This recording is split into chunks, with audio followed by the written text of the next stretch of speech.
जय हिंद दोस्तों। चलिए आज हम आपको लेकर आए हैं मैट्रिक्स यानी अप्लाइड मैथमेटिक्स। यानी हमने पिछले वीडियो सिलेबस के बारे में बता दिए थे क्या क्या आपको पढ़ना है, क्या नहीं पढ़ना है। सिलेबस के ही माध्यम से आप पढ़िएगा, एग्जाम में उसी से ही क्वेश्चन आएंगे, उसके अलावा और कोई भी क्वेश्चन नहीं पूछे जाएंगे। आज हम पढ़ते हैं फर्स्ट चैप्टर मैट्रिक्स यानी आव्यूह होती क्या है, ठीक, उसको जानिए। आव्यूह क्या होती है यानी m इंटू n संख्याएं की निकाय को m जो होती है उसमें क्या होती है, पंक्तियों की संख्या दिखाती है, और जो n होती है स्तंभों की संख्या दिखाती है, ठीक। उसे हम m इंटू n क्रम कहते हैं या कोटि का आव्यूह कहते हैं, ठीक।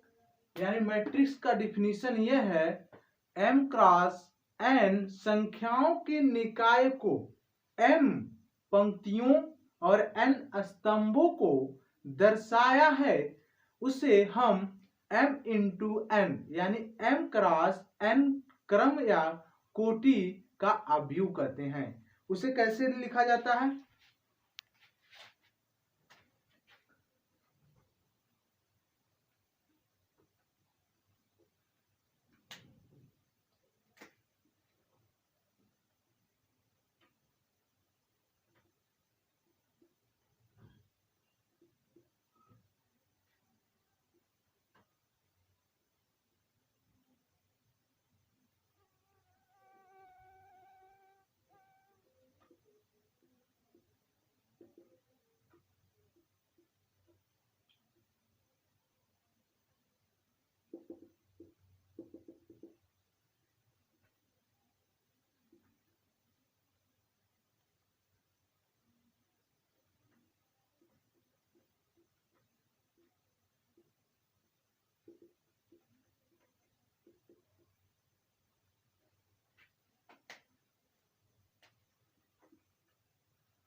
ठीक।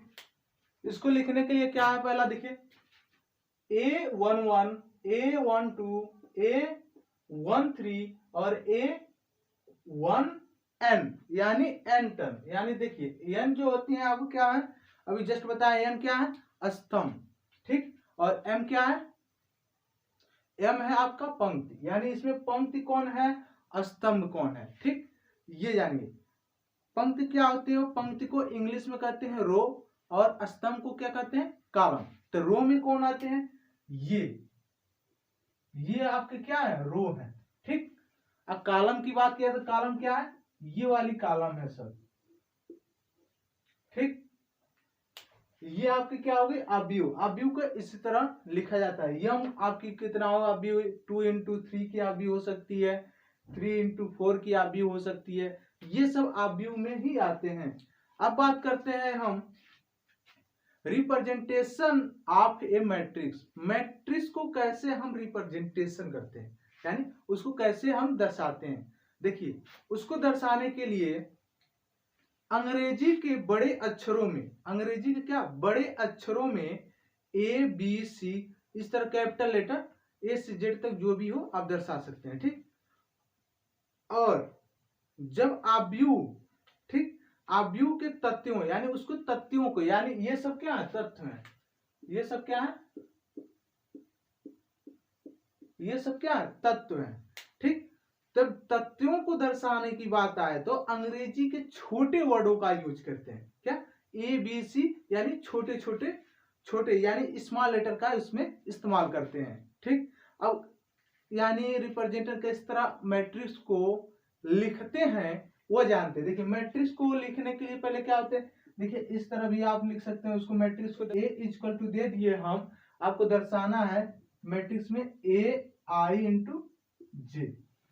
अब सोचने वाली बात हो गई, सर जी तो यहाँ बताए कि इस तरह यानी अंग्रेजी के वर्डों को लिखा जाता है, तो ये भी है ना। देखिए आई जो है आपका क्या है, पहले, देखिए पहले वाले को क्या बोलते हैं, पंक्ति, यानी आई वाले को पहले हम पंक्ति करते हैं, इसको क्या कहते हैं, पंक्ति, ठीक। और इसको क्या कहते हैं, स्तंभ। क्या कहते हैं? स्तंभ। इस वाले पहले आई को हम कहते हैं पंक्ति, जे वाले को स्तंभ। यानी आई को क्या कहते हैं इंग्लिश में? रो कहते हैं, और जे को क्या कहते हैं? कॉलम कहते हैं। ठीक, अब बात करते हैं अगला स्टेप क्या है? टाइप्स ऑफ मैट्रिक्स, यानी मैट्रिक्स कितने प्रकार के होते हैं वो जानते हैं। क्या कहते हैं? टाइप्स ऑफ मैट्रिक्स, मैट्रिक्स के कितने प्रकार हैं। पहला आपका क्या आता है?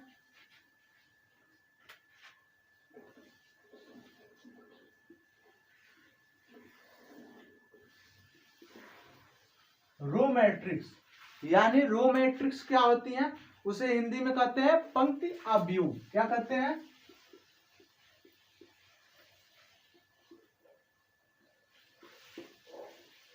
रो मैट्रिक्स को क्या कहते हैं? पंक्ति अवयव। अब जान सकते हैं, यानी पंक्ति, पंक्ति मतलब क्या होती है? जो पंक्तियों में हो। ठीक, यानी एक ही लाइन में हो, जो एक ही कतार में होते हैं ना, उसी को कहते हैं पंक्ति में खड़े हो जाओ, सीधे में एकदम। नहीं कहते हैं स्कूल में, कहते हैं एक सीधी लाइन बना दो या एक पंक्ति में खड़े हो जाओ, एकदम सेम उसी तरह रो मैट्रिक्स क्या होती है? पंक्तियों में खड़े हो जाएं। तो पंक्तियों में खड़े हो जाएं किस तरह बनाते हैं? देखिए, इसको लिखा किस तरह जाता है रो मैट्रिक्स को? पंक्ति। पंक्ति मतलब क्या आती है? वही, जैसे कि ए इक्वल टू दे दिया हम। अब इसमें क्या होता है? 3 7 5 लिख सकते हैं। ये सब क्या है? पंक्ति अवयव है। ठीक, अब इसको किस तरह लिखेंगे? ये पंक्ति है ना, एक ही में है तो 1, अब कितने का कॉलम कितना? 1 2 3, यानी 3। तो 1:3 का ये क्या है? रो है, रो मैट्रिक्स है, यानी पंक्ति अवयव है। ठीक, अब बात करते हैं दूसरा क्या है आपका? दूसरी की बात करते हैं कॉलम अवयव, कॉलम मैट्रिक्स।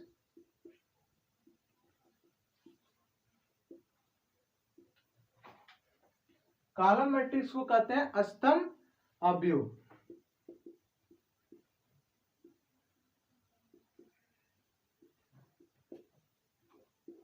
अब देखिए, जिस तरह आप पंक्ति को दर्शा दिए हैं एकदम सेम उसी तरह क्या स्तंभ अवयव, यानी इसको क्या कॉलम में क्या करते हैं? कॉलम में। तो किस तरह दर्शाएंगे कॉलम में?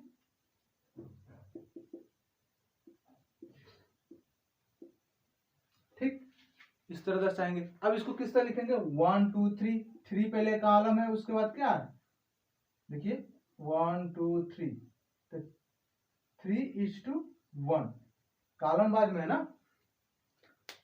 पहले हम यहाँ पर देखिए, ध्यान देखिए, पहले इसको हम रो को दर्शाते हैं, उसके बाद कॉलम को।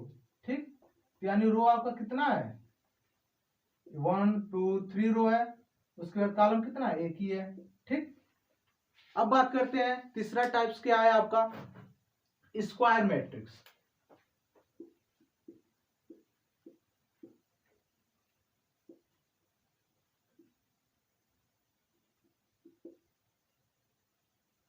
स्क्वायर मैट्रिक्स क्या होती है आप? यानी वर्ग अवयव। अब देखिए, वर्ग मतलब आप समझ सकते हैं वर्ग क्या होती है? यानी जिसका स्तंभ और पंक्ति दोनों ही बराबर हों, उसी को क्या कहते हैं? स्क्वायर मैट्रिक्स कहते हैं या वर्ग अवयव। क्लियर? वर्ग अवयव क्या होती है? जिसका स्तंभ और पंक्ति दोनों ही बराबर हो, उसे क्या कहते हैं? स्क्वायर मैट्रिक्स या वर्ग अवयव। तब उस तरह क्या हो जाएगा?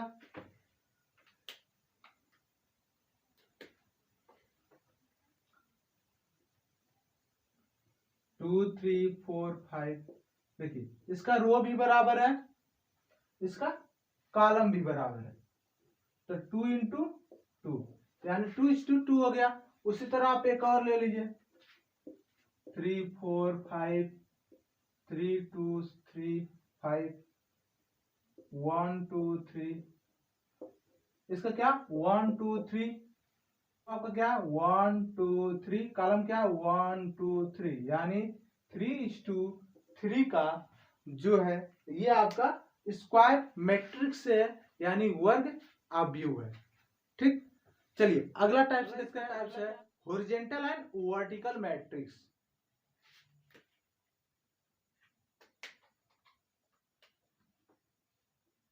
अगला कौन सा टाइप्स है, यानी चौथा।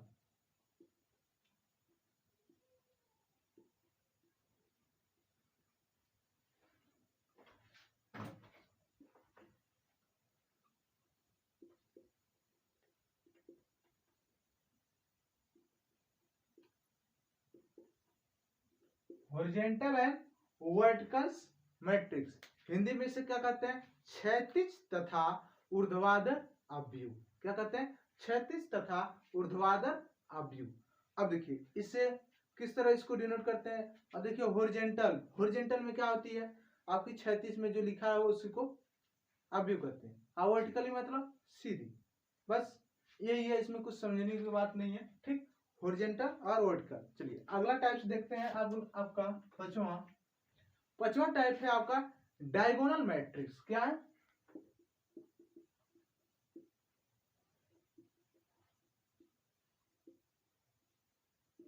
डायगोनल मैट्रिक्स को हिंदी में क्या कहते हैं आपको, विकर्ण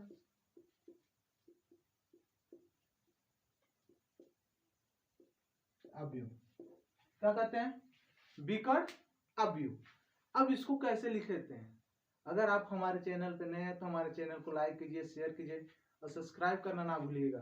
ठीक, और ज्यादा से ज्यादा शेयर कीजिए ताकि ये आपको अच्छे वीडियो सभी स्टूडेंट के पास पहुंच सके। ठीक, चलिए बात करते हैं डायगोनल मैट्रिक्स।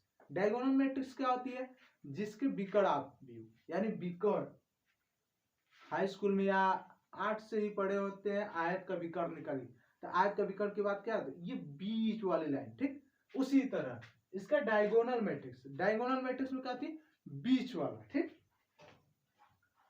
क्या हो जाएगा आपका,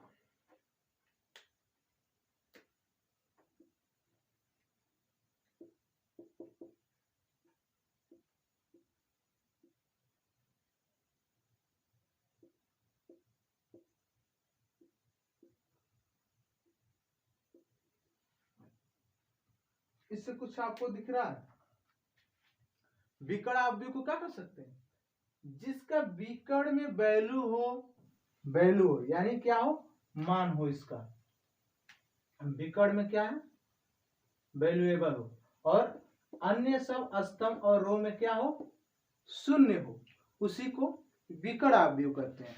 ठीक, विकर्ण अवयव को हम एक इस तरह भी लिख सकते हैं, देखिए 6 3 2। ठीक, इसको हम ये भी लिख सकते हैं, ये क्या है आपका विकर्ण अवयव। ठीक, चलिए नेक्स्ट है आपका मैट्रिक्स। क्या है आपका नेक्स्ट,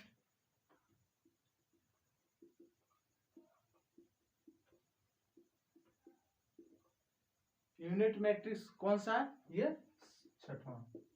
यूनिट मैट्रिक्स का हिंदी क्या होती है, इकाई, इकाई मैट्रिक्स।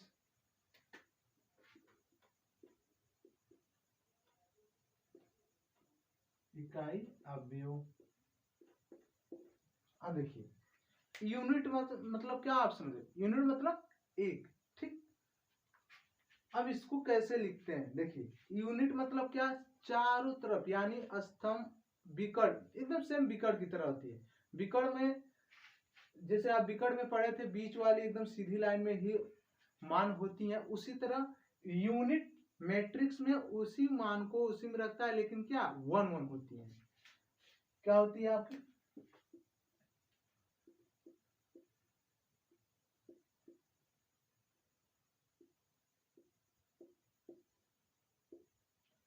इसी को कहते हैं यूनिट मैट्रिक्स। यानी क्या है आपका, ये देखिए विकर्ण में आपका जो मान होती है हमेशा क्या होती है, 1 होती है, और अनेदर सब स्तंभ हो या रो हो, सब क्या होते हैं, 0 होती हैं। इसी को कहते हैं यूनिट मैट्रिक्स। चलिए अगला आपका देखते हैं, अगला टाइप से आपका जीरो एंड नल।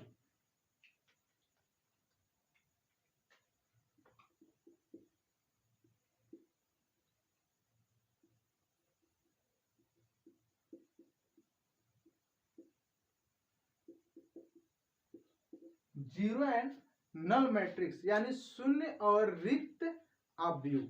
क्या होता है? शून्य और रिक्त अवयव। उसको किस तरह लिखते हैं? यानी शून्य, इससे मतलब आपको क्या समझ रहा है? यानी सब स्तंभ हो या रो हो, हमें सब क्या है? जीरो है। तो क्या होती है आपका?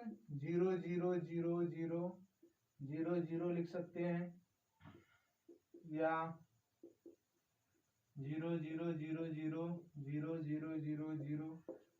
ये सब जब आपका पूरा टोटल जीरो होगा उसी को नल मैट्रिक्स बोलते हैं या जीरो मैट्रिक्स। चलिए नेक्स्ट टाइप देखते हैं।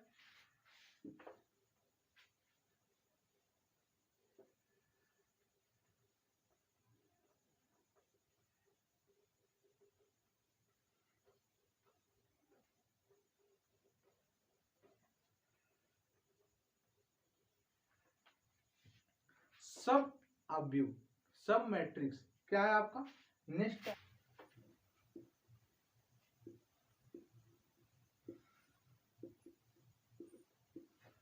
उप अवयव।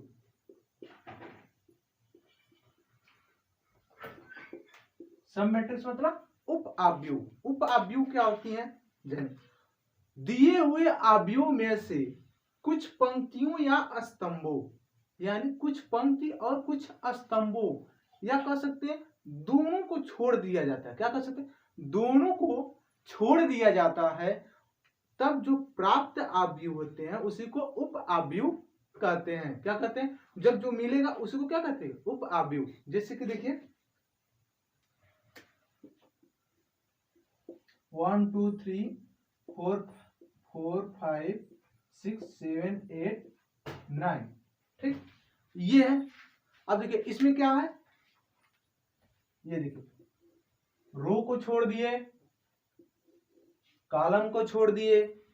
जब आप पंक्ति और स्तंभ दोनों को छोड़ दिए तो ये जो मिलती है आपकी, ये जो मिलती है आपकी उसी को कहते हैं सब मैट्रिक्स यानी या उप अवयव कहते हैं। चलिए अगला टाइप से आपका ट्रायंगुलर मैट्रिक्स। बात करते हैं ट्रायंगुलर अवयव। ट्रायंगुलर अवयव को आप डिफिनेशन के माध्यम से समझिए। ट्रायंगुलर अवयव क्या होती हैं? जब विकर्ण के क्या, जब किसी अवयव में विकर्ण के ऊपर या नीचे सभी शून्य होते हैं उसी को ट्रायंगुलर अवयव कहते हैं। समझे? क्या समझे? जब किसी अवयव में जो विकर्ण होते हैं उसके ऊपर हो या नीचे दोनों क्या हो? शून्य हो, उसी को ट्रायंगुलर अवयव कहते हैं। क्या कहते हैं? ट्रायंगुलर अवयव कहते हैं। ठीक। अगला टाइप से आपका अपर एंड लोअर ट्रायंगल मैट्रिक्स, यानी अपर क्या होती हैं और लोअर क्या होती हैं वो मैट्रिक्स आप पढ़ेंगे। ठीक, वो क्या होती हैं?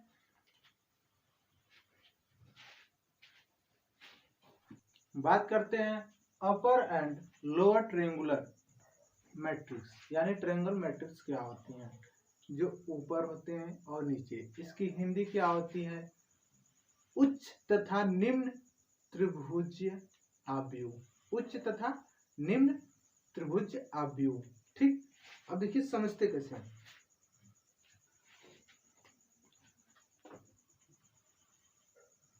फाइव 3 2 यहाँ पर आपका 0। उच्च त्रिभुज अवयव जब आपका इस तरह नीचे में ये मिले, ठीक है, इसी को कहते हैं उच्च त्रिभुज अवयव कहते हैं। क्या कहते हैं? उच्च त्रिभुज अवयव। ये ध्यान दीजिए, जब ये 0 0 यहाँ पर तीनों मिले तब इसे कहते हैं उच्च त्रिभुज अवयव कहते हैं, यानी अपर ट्रायंगुलर मैट्रिक्स। क्या कहते हैं? Upper triangular matrix. ठीक जी, ठीक। जब आपका इस कॉर्नर में इस तरह मिले, इसे कहते हैं लोअर ट्रायंगुलर मैट्रिक्स। क्या कहते हैं?